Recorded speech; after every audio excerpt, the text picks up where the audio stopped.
सीताराम पणस गछ मो बगीचार कठा बेले बहुत खिया होता बहुत बंटा होता आबे पणस पाचिबा आरंभ है साधारणतः सावित्री रज बेलू तो पणस पाचिबा स्टार्ट हुए ए वर्ष सावित्रीटा बहुत जल्दी पड़गला ना मल मास कि कौन से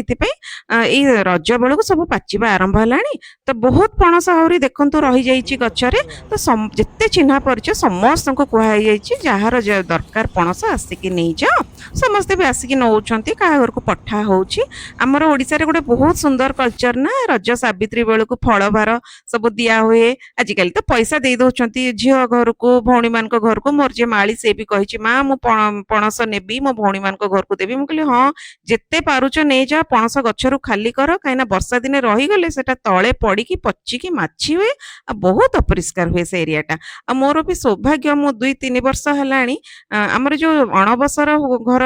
बेले जगन्नाथंकर सब फल भार जाए ना विभिन्न जगार तो मु गोटे ग्रुप संगे जड़ित से आसिक पणस भी नहीं जाती मुझे दे आम नहीं दे आसू तो ये वर्ष जदि ठाकुरंकर कृपा रलारनाथ पाखक भी जाए तो जदि कृपा